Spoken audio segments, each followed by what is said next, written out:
Agora são 7h23. Vamos falar agora com Tânia Mandarino, advogada, membro do coletivo Advogadas e Advogados pela Democracia, para repercutir com ela o que está acontecendo no Brasil, nessa área aí de justiça ou de injustiça. Vamos lá, Tânia Mandarino, bom dia.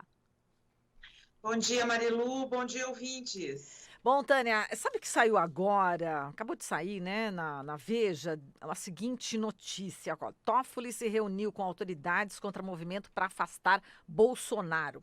Para evitar crise institucional, o presidente do STF revela ter se encontrado com Maia Alcolumbre e militares. Bom, a notícia é a seguinte, o ministro Dias Toffoli, presidente do Supremo Tribunal Federal, confirmou em entrevista exclusiva à Veja que o Brasil esteve à beira de uma crise institucional entre os meses de abril e maio e disse que sua atuação foi fundamental para pôr panos quentes numa insatisfação que se avolumava. Toffoli não deu muitos detalhes, mas a combinação explosiva envolvia uma rejeição dos setores político, empresarial e até de militares ao presidente Jair Bolsonaro. Um grupo de parlamentares resolveu tirar da gaveta um projeto que previa a implantação do parlamentarismo. Simultaneamente, um dos generais próximos ao presidente chegou a consultar o ministro do Supremo para saber se estaria correta a sua interpretação da Constituição, segundo a qual o Exército, em caso de necessidade, poderia lançar mão das tropas para garantir a lei e a ordem. Em outras palavras,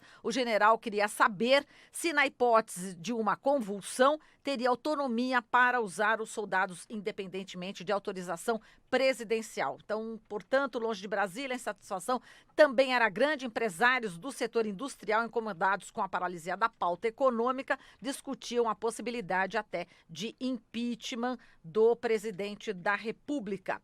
E é isso. Bom, quando o caldo ameaçou transbordar, o presidente Bolsonaro, o ministro Dias Toffoli, o deputado Rodrigo Maia, presidente da Câmara e senador Davi Alcolumbre, presidente do Senado, além de autoridades militares, se reuniram separadamente mais de três dezenas de vezes para resolver o problema. Bom, realmente a gente já sabia que realmente era esse o clima, né, Tânia Mandarino? Agora o Toffoli acabou revelando aqui para a Veja. E é um clima realmente bastante pesado e a gente continua vivendo também um clima tumultuado aqui no Brasil, né, Tânia?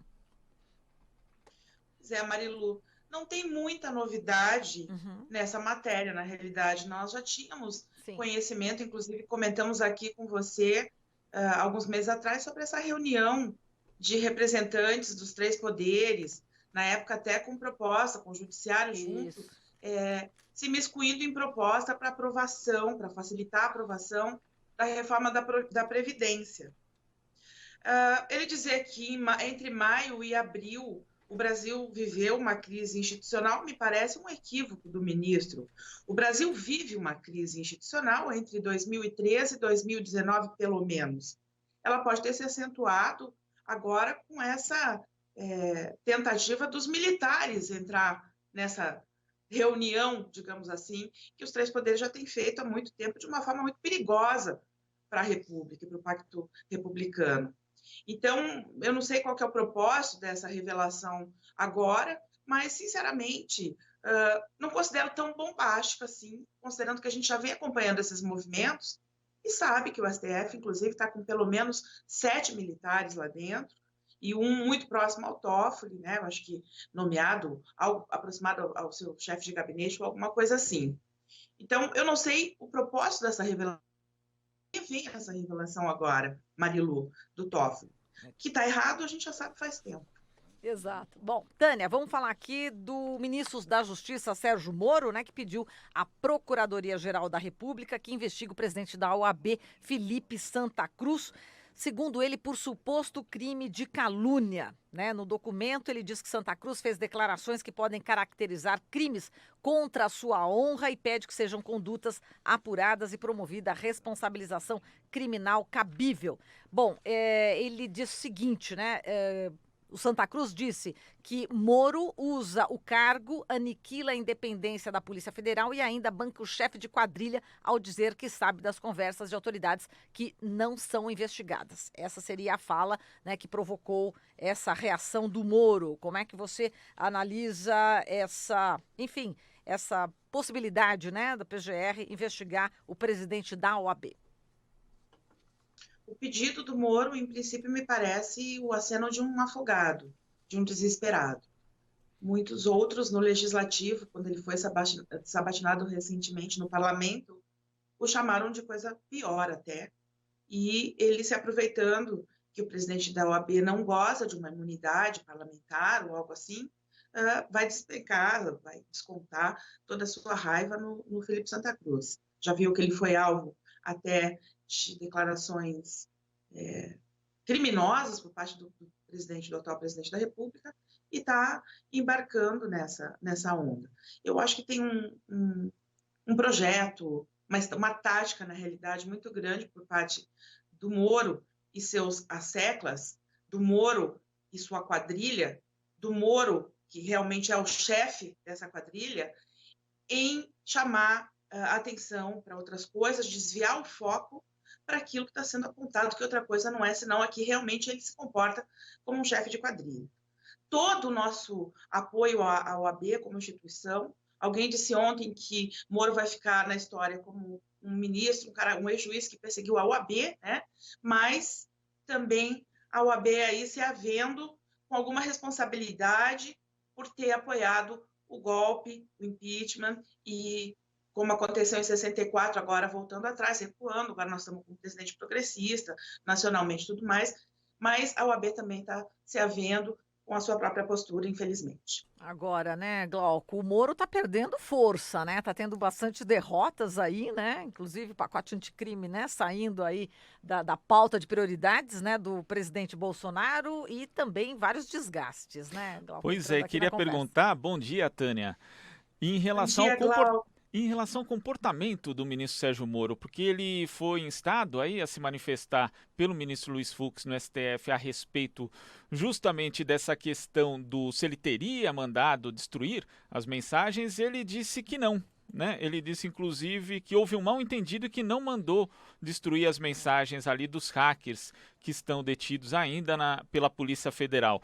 Mas quando a gente teve a questão do vazamento, né, das gravações, dos áudios da ex-presidenta Dilma e do ex-presidente Lula, ali ele também foi instado ali pelo então ministro Teori Zavascki e ele pediu desculpas. Aliás, ele não pediu desculpas, ele pediu respeitosas escusas, porque é o termo que ele gosta de usar, e disse que se eventualmente tinha havido alguma polêmica, ele pedia essas escusas. E depois, um ano depois, já o ministro Teori Zavascki morto, e numa sabatina da Veja, ele disse que não se arrependia de ter divulgado o áudio de Lula e Dilma. Quer dizer, parece que o ex-ministro Moro, quando fica diante do STF, ele tem determinado tipo de postura, mas quando está longe do STF, o comportamento é outro. Como que você analisa também essa postura do ministro da Justiça? Glauco, tudo que vem dali é estrategicamente planejado, mesmo quando a gente está falando de comportamentos aparentemente esquizofrênicos e contraditórios, antagônicos, como esse que você acaba de relatar. Nós estamos vivendo um momento em que o presidente da República tem essa postura completamente ensandecida e parece nomear um ministro por dia para fazer também alguma declaração que faça com que a gente perceba que esse momento está uma loucura. Então, essas contradições ou essas declarações surreais, como muitas vezes faz a Damares, e o próprio Bolsonaro e o próprio Moro, me parece que são uma tática também desse atual governo para criar instabilidade, para criar distração para outras coisas bastante relevantes que a gente deveria estar olhando. O que ele fez está feito, não tem como voltar atrás. O que ele disse está dito. Hoje em dia, a sociedade do espetáculo registra tudo, grava tudo, né? Não é só o que está escrito no papel. Então, ele vai ter que ter responsabilidade por aquilo que ele disse que fez e que tinha determinado, que era a destruição das provas. E não adianta agora dizer, não, eu não fiz isso e tudo mais. Parece um comportamento meio de insanidade, que reflete bastante a insanidade que a gente está vivendo nesse momento. Alguns meios de comunicação já estão falando em fritura de Moro. Você acredita nisso já, Tânia? Na verdade, ele já está crocante, né, Marilu? Já está bem crocante. Já está no ponto. Passou do ponto um Passou Já. do pouquinho. ponto. Já está chamuscado, é isso? Já está começando a queimar, já. Está meio tostadinho. Já está meio tostado. Mas está demorando realmente. Uhum. Às vezes a gente fica se perguntando como é que pode uma pessoa que está sendo investigada e contra a qual pesam tão graves acusações estar à frente das investigações como ministro da Justiça. E aí realmente o adjetivo insanidade vem de novo à mente. Nós estamos vivendo um momento de insanidade política muito forte. Moro estar à frente das investigações que o acusam, com toda a possibilidade de usar o aparato, a máquina, a Polícia Federal, enfim, dar ordens para que eles façam do jeito que ele quer, destruam provas, façam o que ele quer, é uma coisa que, num país democrático, com o Estado de Direito vigente e pleno, não estaria acontecendo jamais. É uma vergonha. Falando em insanidade, você viu que o Bolsonaro falou, né, a respeito novamente, né, do coronel Carlos Alberto Brilhante Ustra, torturador, né, da repressão, enfim, da ditadura militar, chamou de herói nacional, recebeu a viúva, né, de Ustra no Palácio do Planalto e chamou novamente Ustra de herói nacional. Como é que você vê também essa insanidade? Isso não é de hoje. Dia 17 de abril de 2016, a gente já viu Bolsonaro votando pela abertura do processo de impeachment contra a ex-presidenta Dilma, pela memória de Ustra. Então, não é nenhuma novidade, e me parece também que essa coisa dele receber a viúva e fazer esse tipo de declaração também faz parte dessa estratégia, dessa tática de provocação, de distracionismo, e muito também de adoecer aquele brasileiro e aquela brasileira que realmente tem racionalidade e sabe que a ditadura foi um período, uma página cruel da nossa história. O que ele faz é receber e louvar pessoas que cometeram, ou fazer referência a pessoas que cometeram crimes contra a humanidade. Então, ele acaba endossando esses crimes, ele acaba se tornando também um criminoso contra a humanidade, tanto que a própria assessoria, me parece, não me desculpe, o pessoal da Comissão Nacional da Verdade emitiu uma nota em apoio a Dilma, que está lendo agora de manhã também, dizendo isso, que Bolsonaro comete crime contra a humanidade. E ele não vai poder ficar para sempre impune. Uma hora ele vai ter que responder por isso, e eu espero que essa hora não demore a chegar. Tânia, é que são tantos absurdos que acontecem no Brasil de hoje, né, um atrás do outro, e a gente corre o risco de acabar normalizando algumas atitudes, alguns tipos de comportamento, principalmente institucionais. E a gente teve ontem na Vaza Jato a revelação de que o corregedor-geral do MPF, o Indeburgo, Chateaubriand Filho, ele havia criticado uma conduta do procurador Deltan Dallagnol, mas mesmo assim resolveu não apurar o caso. E tinha até ali uma questão do Deltan mostrando para ele uma resposta para ver se estava boa a resposta daquele jeito. Enfim, um tipo de relacionamento que, dado que o corregedor ele estava investigando uma representação ali feita justamente contra Deltan, não é o mais cabível. No entanto, tanto o Deltan quanto a corregedoria, depois em nota, disseram que aquilo era absolutamente normal e que não tinha problema nenhum. Como que você vê esse episódio, Tânia? A tendência vinha sendo essa até aqui, da corregedoria, o CNMP também arquivar ou mandar arquivar os procedimentos instaurados contra qualquer membro da Força-Tarefa da Lava Jato. Essa normatização do absurdo faz parte da doutrina do choque e faz parte dessa guerra híbrida que nós estamos vivendo hoje. Nós estamos no meio de uma guerra que não tem, apesar de ter também alguns espaços, né, mas não tem armas, canhões e nada. É uma guerra que conta com essa normatização do absurdo. Agora, nós, do Coletivo Advogadas e Advogados pela Democracia, representando o Centro de Direitos Humanos de Foz do Iguaçu, presidido pelo jornalista Luiz Palmar, que foi também uma pessoa que na ditadura foi torturado e sofreu todos esses efeitos nefastos dessas pessoas que Bolsonaro louva, e também representando o constitucionalista e professor da UNB, Marcelo Neves, ingressamos em março com uma representação junto ao CNP para cobrar especificamente um outdoor que tinha em Curitiba, a caminho do aeroporto, louvando 9 membros da Força Tarefa, uma fotografia onde os 9 apareciam, dizendo que a Lava Jato era indispensável, que Curitiba era uma república e que aqui se cumpria a lei, e louvando o aniversário da Lava Jato. O conselheiro relator, o procurador Luiz Fernando Bandeira de Mello, intimou por e-mail a empresa que tinha feito o outdoor para indicar o contratante desse outdoor. E a Outdoor Media, que é uma empresa cujo superintendente, Alisson Pontarola, tem vídeos na internet, na véspera da eleição, pedindo para votar no Bolsonaro, vídeos antipetistas, antissocialistas, antifeministas, indicou um contratante. Mostrou lá um termo de veiculação de lona para o procurador no CNMP, e o CNMP mandou arquivar também. Mandou arquivar porque disse que a Outdoor Media tinha indicado esse contratante. Quando o Ruivo, o hacker Menegatti, depois a Polícia Federal recentemente, e disse que Diogo Castor tinha sido afastado da Força Tarefa porque mandou financiar justamente aquele outdoor que era objeto da nossa reclamação, nós ingressamos com um pedido para o conselheiro relator Luiz Fernando Bandeira de Mello desarquivar, diante da gravidade daquilo, e mais, diante do fato que nós descobrimos que o moço que tinha sido indicado como contratante do outdoor jamais o contratou.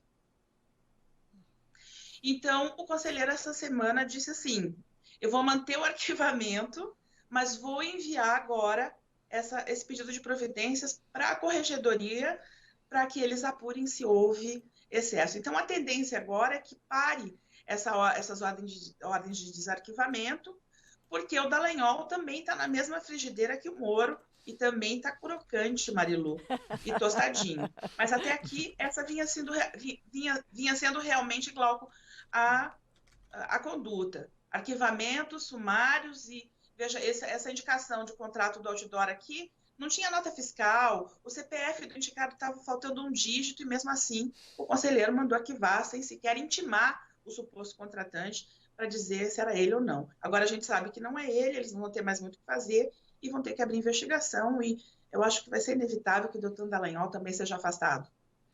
Bom, agora, por outro lado, aí em Curitiba, né, na vigília Lula livre, o ex-presidente Lula recebeu o apoio forte de desembargadores, juízes, que já consideram Lula um preso político. A gente colocou também aqui falas da presidenta da Associação Juízes pela Democracia, e também as falas, né, tanto do escritor Fernando Moraes quanto do Raduan Nassar.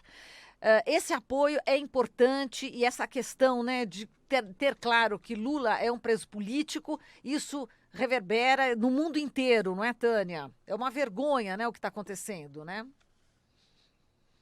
E a postura desses juízes da AJD é uma postura muito corajosa.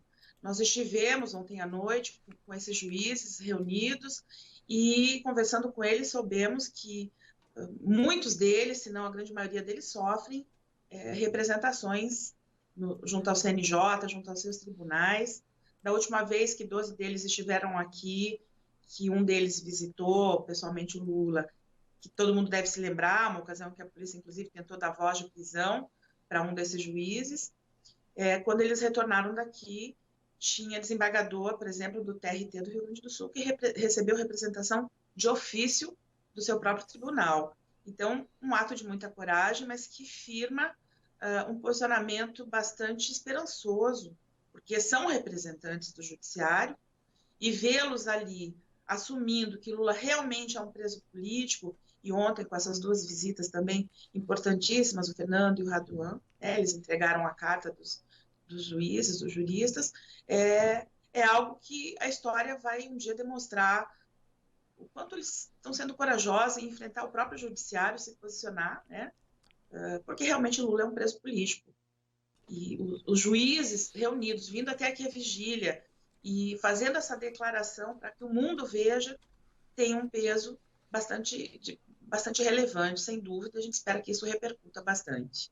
Perfeito. Bom, Tânia, a gente agradece aqui a sua participação, essa análise e sempre atendendo os nossos pedidos. A gente quer te agradecer aqui em público, viu, Tânia? Que em diversos momentos é tanta notícia, é tanta, enfim, uma atrás da outra, que às vezes a gente acorda a Tânia, de repente ela tá lá firme para nos atender. Muito obrigada, viu, Tânia, por tudo. Marilu, nós aqui agradecemos pelo espaço, pela voz, e vamos em frente em meio a essa insanidade para ver se a gente mantém a lucidez e alguma alegria para vencer tudo isso. Tá certo, Tânia. Obrigada. Um beijo para você. Até mais. Beijo, Marilu. Tchau. Tchau. Falamos aqui com a Tânia Mandarino, do coletivo Advogadas e Advogados pela Democracia.